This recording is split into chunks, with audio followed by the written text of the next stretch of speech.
আসসালামু আলাইকুম প্রিয় ভিউয়ার্স, আশা করি সবাই ভালো আছেন। এখন এক বিশেষ মুহূর্তে আপনারা সময় অতিবাহিত করছেন যারা বিভিন্ন আলিম ফাজিল মাদ্রাসা এবং কামিল মাদ্রাসার প্রভাষক লেভেলে আছেন।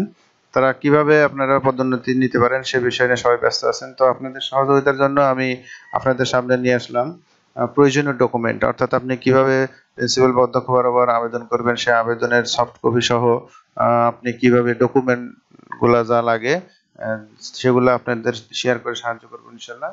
তো আপনারা সবাই এগুলা পারেন বা করছেন অলরেডি, তারপরেও যদি মনে করেন কোনো ফরম্যাট দেওয়াতে আপনার উপকার হয়, আশা করি উপকারে আসবে। তো এজন্য আমি শেয়ার করব। তো এখন আমি খেয়াল করি যে এখানে যে স্ক্রিনে আমরা পরিপত্র দেখতে পাচ্ছি, সেখানে প্রজ্ঞাপনের মাঝে আমরা যারা প্রভাষক দক্ষতার ভিত্তিতে 2018 এর শিক্ষানীতিমালার অধীনে যে 2020 যে সংশোধিত হয় সর্বশেষ, সেখানে যে 50% আপনারা প্রভাষক দক্ষতার ভিত্তিতে পদোন্নতি পাবেন, তাদের যে এখানে প্রজ্ঞাপন জারি হয়েছে, এই প্রজ্ঞাপনের আলোকে আপনি কিভাবে পাইতে পারেন এবং এর জন্য যে প্রসেসিং দরকার, প্রাতিষ্ঠানিক যে কাগজপাতি দরকার, বিশেষ করে ফরওয়ার্ডিং দরকার একটা মহাপরিচালক বরাবর, তারপরে আপনার অভিজ্ঞতা সনদ, ধারাবাহিক সনদ, এই তিনটা কিভাবে করবেন এবং রেজুলেশন আপনার কিভাবে করবেন সেই বিষয়ে আপনি এখন আপনার ডিটেলস দেখাবো। এগুলো এখান থেকে আপনি নিয়ে আপনার প্রয়োজনীয় কাজে লাগাতে পারেন। তো আসুন আমি একে একে দেখাই যে আমি প্রথমে কিভাবে আপনার প্রিন্সিপাল বরাবর একটা দরখাস্ত লিখবেন। তো দেখুন, এই যে প্রিন্সিপাল, এখানে বড় তারিখ বরাবর অধ্যক্ষ ইসলামী ফাজিল মাদ্রাসা, এখানে যে মাদ্রাসার নাম আপনার মাদ্রাসা, সেই মাদ্রাসার নাম দিবেন, ঠিকানা দিবেন। তারপরে এখানে দেখেন উল্লেখ আছে যে প্রভাষক হতে যোগ্যতার ভিত্তিতে সহকারী অধ্যাপক পদে পদোন্নতি ও স্কেলের আবেদন। তো এখানে যে বিষয়গুলো আছে আপনারা নিজেরা একটু দেখে নিন। তো এখানে বিশেষ করে যে আবেদন করবেন তার ঠিকানা, আবেদন সহ আপনার নাম ঠিকানা যা যা আছে সবগুলো এখানে দেখেন উল্লেখ করছে। তো এগুলা আপনি উল্লেখ করে এখানে আপনার চাকরির বয়স কত, তারপরে যোগদানের তারিখ, তারপরে এগুলো আপনি দেখে নিন। তো এভাবে বাকিটা আমি আরো দেখাচ্ছি আপনাদের। এটার সফট কপি দেওয়া থাকবে, আপনার প্রয়োজনে ডাউনলোড করে ব্যবহার করতে পারবেন। আবার অ্যাপ্লিকেশনে যে ওয়ার্ড ফাইলও দেওয়া থাকবে, এবং এডিট করে ব্যবহার করতে পারবেন। তো এবার হচ্ছে আপনি প্রতিষ্ঠানের প্রধানের কাছে আবেদন করলেন আপনার পদবি পাওয়ার জন্য। তারপরে এবার হলো প্রতিষ্ঠান প্রধান আপনাকে কিভাবে অ্যাপ্লিকেশন পাওয়ার পরে ফরওয়ার্ডিং লিখে দিবে সে বিষয়ে একটু আমি আসছি। তো এ বিষয়ে এখানে দেখুন, এই যে, তো এখানে বরাবর মহাপরিচালক মাদ্রাসা শিক্ষা অধিদপ্তর যে গাইড হাউস, তারপরে ঠিকানা দেওয়া হয়েছে, আপনার আহ্বায়ক বরাবর দেওয়া হয়েছে। তারপরে এখানে দেখুন, এই যে প্রভাষক থেকে সহকারী অধ্যাপক পদের সহকারী অধ্যাপক পদোন্নতির জন্য প্রস্তাব প্রেরণ প্রসঙ্গে। তাহলে এখানে পদে উল্লেখ করতে পারেন। তারপরে বাংলাদেশ যে আপনার প্রজ্ঞাপনটা পেয়েছেন, প্রজ্ঞাপনের সূত্রটা এখানে দিয়ে দিবেন। তারপরে এখানে যে বিষয়গুলো আছে এগুলো একটু খেয়াল করুন যে উপরোক্ত বিষয় সূত্রের আলোকে আপনার সদয় অবগতি ও প্রয়োজনীয় ব্যবস্থা গ্রহণের জন্য জানানো যাচ্ছে যে অত্র মাদ্রাসায় বিভক্ত শিক্ষক হিসেবে 12 জন সহকারী অধ্যাপক প্রভাষক পদে কর্মরত আছেন। বিধি মোতাবেক 50% হিসেবে 6 জন প্রভাষক সহকারী অধ্যাপক পদে পদোন্নতি পাবেন। এদের মধ্যে বর্তমানে 2 জন অধ্যাপক কর্মরত আছেন, প্রাপ্যতা আছে আরো 4 জন। জ্যেষ্ঠতার বিবেচনা পূর্বক নিম্নোক্ত 4 জন প্রভাষককে সহকারী অধ্যাপক পদে পদোন্নতির প্রস্তাব প্রেরণের জন্য মাদ্রাসা গভর্নিং বডির সিদ্ধান্ত গ্রহণ করেছেন। এমতো অবস্থায় সহকারী অধ্যাপক পদে পদোন্নতির জন্য প্রয়োজনীয় সকল কাগজপত্র আপনার দপ্তরে প্রেরণ করা হলো। তাহলে 4 জনের ফরওয়ার্ডিং কিন্তু একসাথে দেওয়া হয়েছে। যাই হোক, এখানে যে ফরওয়ার্ডিং ব্যবহার করে যার জন্য তার ফরওয়ার্ডিং এ সে এখানে হলুদ কলমের মাধ্যমে যে মার্কার কালি আছে তার মাধ্যমে মার্কার দিয়ে মার্ক করে দিতে পারেন, তাহলে বুঝতে পারবে সে আবেদনকারী। তো এটা হলো আমাদের ফরওয়ার্ডিং, যেটা মাধ্যমে আপনি মহাপরিচালক পরিবার আপনার স্কুলে আবেদন করবেন বা পদোন্নতির জন্য আবেদন করবেন। তো আশা করি এটা আপনাদের উপকারে আসবে, এটা দেখে আপনি করতে পারবেন। তো এখান থেকে আপনি যদি সিঙ্গেল হন তাহলে এই ফরম্যাটটা অনুসরণ করে বা একজনের নাম সহ দিতে পারেন। আর এখানে সহকারী অধ্যাপক হিসেবে আবেদন করার কথা বলা হয়েছে। আপনি যদি প্রভাষক হন আলিম মাদ্রাসা, তাহলে অবশ্যই আপনি এখানে জ্যেষ্ঠ প্রভাষকের জন্য আবেদন করবেন। তাহলে এই ছিল ফরওয়ার্ডিং। আর পরবর্তীতে আসি আমরা চাকরির অভিজ্ঞতা।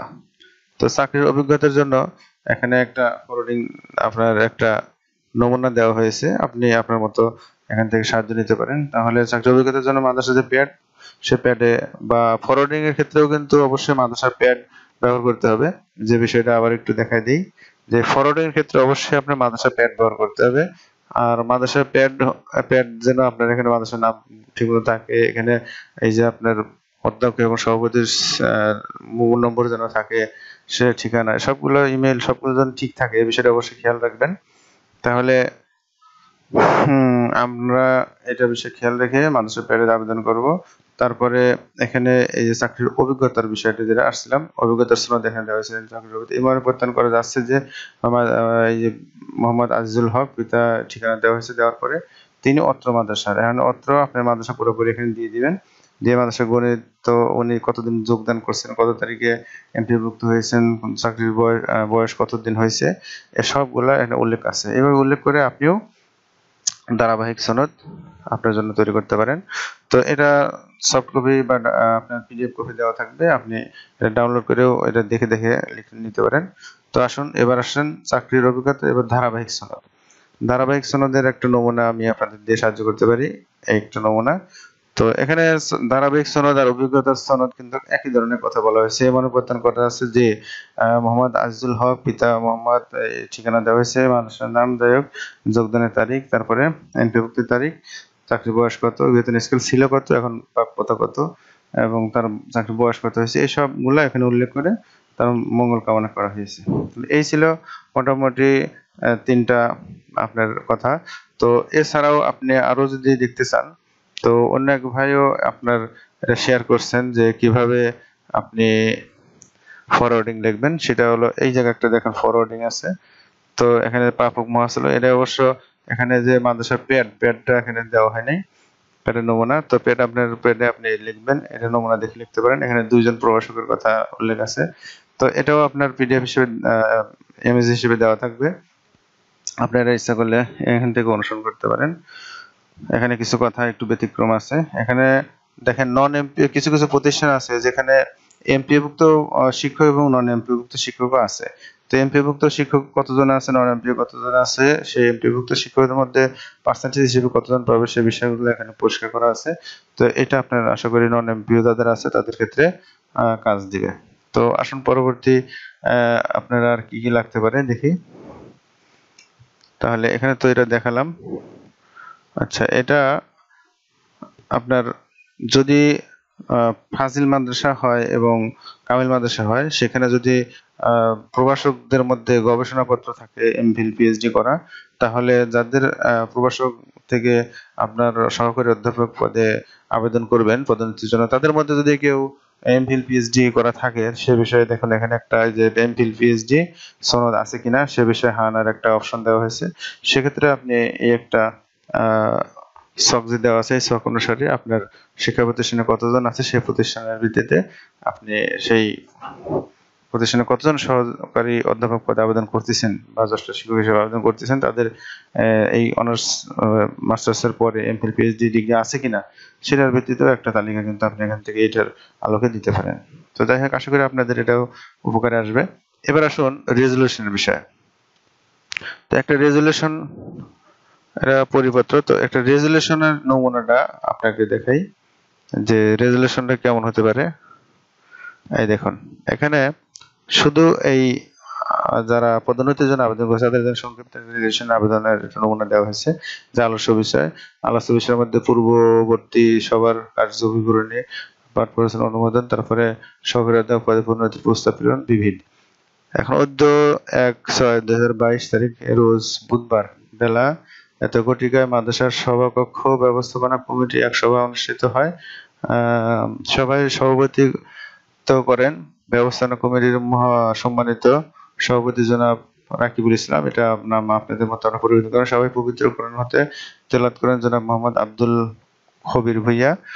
তো আলোচ্য সূচি, পূর্ববর্তী সভার কার্য বিবরণী পাঠ, পর্যালোচনা ও অনুমোদন। সবার শুরুতে বিগত সভার কার্য বিবরণী পাঠ করেন মাদ্রাসার সম্মানিত অধ্যক্ষ জনাব মোহাম্মদ আবু জাহের পাঠ শেষে আলোচনা পর্যালোচনার কোনো প্রকার সংশোধনী ছাড়াই তা গৃহীত ও অনুমোদিত হয়। এখন আলোচ্য সূচি, এই যে সহকারী অধ্যাপক পদে পদোন্নতির প্রস্তাব প্রেরণ। এখন অধ্যাপক সভাকে অবহিত করেন যে জনাব কামরুল হাসান, প্রভাষক বাংলা, ইন্ডেক্স দেওয়া আছে, কামরুল হাসান প্রভাষক, ইন্ডেক্স নম্বর এত, সহকারী অধ্যাপক পদে পদোন্নতির জন্য আবেদন করেছেন। তার আবেদনের প্রেক্ষিতে শিক্ষা মন্ত্রণালয় কারিগরি ও মাদ্রাসা শিক্ষা এর স্মারক নং এত যাই হোক এর নির্দেশনা মোতাবেক জ্যেষ্ঠতা পরীক্ষার ফলাফল, উচ্চতর ডিগ্রি ও গবেষণা কর্ম বিবেচনা পূর্বক তাদের আবেদন ও প্রয়োজনীয় তথ্য যাচাই বাছাই করা হয়। 50% হিসেবে মাদ্রাসার 2 জন সহকারী অধ্যাপক পদের প্রাপ্যতা থাকায় আলোচনা ও পর্যালোচনার পর বিষয়টি সবাই গৃহীত অনুমোদিত হয়। সহকারী অধ্যাপক পদে পদোন্নতির প্রস্তাব মহাপরিচালক মাদ্রাসা শিক্ষা অধিদপ্তরের বরাবর প্রেরণের জন্য অধ্যক্ষকে পরামর্শ দেওয়া হয়। তাহলে আলোচ্য সূচি, বিধি, সূচি 3 বিধিতে কোনো আলোচনা না থাকায় সবাই সম্মানিত সভাপতি সবাই উপস্থিত সকলকে ধন্যবাদ জানিয়ে সবার সমাপ্তি ঘোষণা করেন। তাই সংক্ষেপে কিন্তু আপনার এটা দেওয়া আছে, খুবই সংক্ষেপে, শুধু যারা এই পদোন্নতি নেবে তাদের জন্য। তো যাই হোক, এই যে রেজুলেশনটা দেখতে পাচ্ছেন, এই রেজুলেশনটার সভাপতি সিগনেচার, প্রিন্সিপালের সিগনেচার, ওনার সদস্য সিগনেচার থাকতে হবে। তো এটা জাস্ট একটা মূল গত্রা লেখার ব্যবস্থা করা হয়েছে, বাকিটা কিন্তু উপরে আলাদা সেগুলা সিগনেচার থাকবে, সভাপতি সদস্যদের আপনার থাকবে, নাম থাকবে, তার পাশে তার সিগনেচার থাকবে। এগুলো অবশ্যই আপনারা জানেন। তো যাই হোক, এই ছিল মোটামুটি আপনাদের যারা এখানে একটা বিষয় খেয়াল করার বিষয়, সেটা হলো যে সহকারী অধ্যাপক পদের কথা কিন্তু এখানে বলা হয়েছে। তো আপনারা যারা আলিম মাদ্রাসায় আছেন তাদের তো হবে জ্যেষ্ঠ শিক্ষক হিসেবে পদোন্নতির জন্য, তো তারা তাদের মতো এরকম পরিবর্তন করে নেবেন। তো আশা করি আপনাদের এই ডকুমেন্টগুলো অনেক উপকারী এবং হেল্পফুল হবে। তো আপনারা যদি একটু উপকৃত হয়ে থাকেন তাহলে আমাকে পাশে রাখবেন প্লিজ, অনুগ্রহ করে বলছি। আপনারা আমাকে লাইক, কমেন্ট, সাবস্ক্রাইব করে একটু উৎসাহ দিবেন, এই কামনা এখানে শেষ করছি। আসসালামু আলাইকুম ওয়া রাহমাতুল্লাহি ওয়া বারাকাতুহু।